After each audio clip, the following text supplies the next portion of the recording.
మమ్మల్ని ఎందుకు లాగుతున్నారు మీరు? సినిమా రాజకీయాల మధ్య విభేదాలపై కేటీఆర్ కు దిల్ రాజు సూచన. హాయ్ వీక్షకులరా, సినిమా రాజకీయ రంగాల మధ్య మరిన్ని వివాదాల దారిని తెరిచే అంశం ఇప్పుడు హాట్ టాపిక్ గా మారింది. దిల్ రాజు ఇటీవల చేసిన సూచన ఇప్పుడు రాష్ట్ర రాజకీయాల్లో కలకలం రేపుతోంది. ప్రభుత్వానికి సినిమా రంగానికి విభేదాలు అవసరం లేదు, చిత్ర పరిశ్రమను వివాదాల్లోకి లాగొద్దు అని కేటీఆర్ కు దిల్ రాజు సూచించారు. ఇప్పటికే సినిమా రంగంలో కొన్ని సమస్యలు సాగుతున్న సందర్భంలో దిల్ రాజు చేసిన ఈ వ్యాఖ్యలు రాజకీయ విమర్శలకు ఆజ్యం పోసినట్లయింది. విభేదాల పేరుతో ప్రభుత్వం చిత్ర పరిశ్రమపై ఒత్తిడి తెస్తోందా లేదా రాజకీయ లబ్ధి కోసం ఈ వివాదాలు సృష్టిస్తున్నారా అని ప్రతిపక్షాలు నిలదీస్తున్నాయి.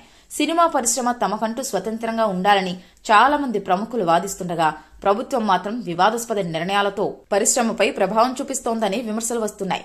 ఈ నేపథ్యంలో దిల్ రాజు చేసిన వ్యాఖ్యలు కేటీఆర్ ను టార్గెట్ చేయడమేనా, లేక నిజంగానే ఆయనకు పరిశ్రమపై ఆందోళన ఉందా? ఈ ప్రశ్నలు ప్రస్తుతం చర్చనీయాంశమయ్యాయి. ఇదంతా చూస్తుంటే సినిమా రంగం మరియు రాజకీయాలు ఒకరిపై ఒకరు ఆధిపత్యం ప్రదర్శించేందుకు ప్రయత్నిస్తున్నట్లు కనిపిస్తోంది. ఇదిలా ఉండగా రాజకీయాలు వేరు, సినిమాలు వేరు, ఇరువురు తమ గౌరవాన్ని పరిరక్షించుకోవాలి అని నెటిజన్లు అంటున్నారు.